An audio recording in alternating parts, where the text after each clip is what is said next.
sedang membuat media pembelajaran yang berjudul Pilah Pilih Limbah. Nah, media pembelajaran saya ini bertujuan untuk meningkatkan pemahaman siswa dan siswi mengenai limbah-limbah dan jenis-jenis limbah yang ada di lingkungan. Di sini saya menggunakan beberapa karton untuk membentuk sebuah tempat sampah. Di sini ada tempat sampah anorganik, tempat sampah organik, dan tempat sampah B3. Nah, pada pertemuan sebelumnya, siswa dan siswi telah diajarkan mengenai limbah-limbah dan pengelompokannya. Ada limbah organik dan limbah anorganik. Ada limbah yang berdasarkan sumbernya seperti limbah domestik, limbah medis, limbah pertambangan, dan lain-lain. Dan juga ada disebut dengan limbah B3. Nah, media pembelajaran ini akan digunakan di dalam kelas dan digunakan untuk kerja kelompok. Untuk satu kelas terdiri dari 6 kelompok, yang masing-masing kelompok terdiri dari 5-6 orang. Di dalam wadah ini terdapat 30 kertas yang berisikan pertanyaan-pertanyaan yang akan dijawab oleh masing-masing kelompok. Setiap kelompok akan mendapatkan 5 pertanyaan yang wajib mereka jawab dalam waktu 10 detik. Masing-masing anggota kelompok akan mengambil satu kertas yang berisi kuis yang akan mereka jawab. Contohnya, jika saya adalah salah satu anggota dari kelompok atau perwakilan kelompok yang akan mengambil kertas yang berisikan pertanyaan. Oke, saya ambil satu. Aku memiliki rasa yang pedas dan berbau tajam. Aku kaya akan vitamin C. Aku adalah...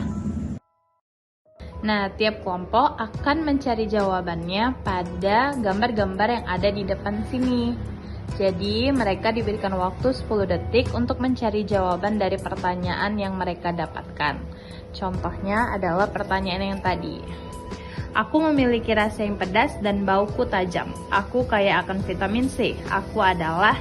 Nah, itu jawabannya adalah si cabai. Nah, selanjutnya, para anggota kelompok akan menentukan di mana cabai ini akan diletakkan jika cabai ini sudah tidak bisa digunakan lagi atau telah membusuk. Nah, para anggota kelompok akan bekerja sama untuk menentukan di mana limbah cabai ini akan diletakkan setelah ia tidak bisa digunakan lagi. Contohnya di sini ada tempat sampah anorganik, tempat sampah organik, dan tempat sampah B3. Mereka akan memilih di mana cabai ini akan diletakkan. Nah, limbah cabai merupakan limbah organik, yaitu limbah yang mudah membusuk, maka cabai ini akan kita letakkan pada tempat sampah organik. Kita tempelkan di tempat sampah organik. Setelah kelompok 1 berhasil menjawab pertanyaannya, kita lanjutkan ke kelompok yang kedua. Nah, seperti biasa, kelompok yang kedua juga akan mengambil satu pertanyaan dari tempat ini. Contoh, saya ambil satu. Oke. Kelompok 2 akan menjawab pertanyaan yang ada pada kertas ini. Ini pertanyaannya akan saya bacakan. Aku adalah alat yang dapat merubah energi kimia yang disimpan menjadi energi listrik. Aku adalah... Oke, seperti biasa, jawaban akan kita temukan pada gambar-gambar yang ada di depan kelas. Nah, untuk menentukan jawaban yang ada pada pertanyaan ini dapat kita lihat pada gambar-gambar yang ada di depan sini. Tiap-tiap anggota kelompok bekerja sama untuk memilih mana jawaban yang paling tepat. Dan jawaban yang paling tepat adalah baterai. Nah, karena jawaban dari pertanyaan yang sudah diambil kelompok 2 tadi adalah baterai, maka kita akan menempatkan baterai ini di tempat sampah yang sesuai dengan sifat limbahnya. Nah, limbah baterai termasuk ke dalam limbah B3 atau bahan berbahaya beracun. Maka akan kita tempelkan di tempat sampah B3. Nah, bagi kelompok yang tidak bisa menjawab pertanyaan yang ada pada kertas ini, pertanyaannya akan dilempar ke kelompok lain yang bisa menjawab. Dan kelompok yang bisa menjawab tersebut akan mendapatkan poin tambahan.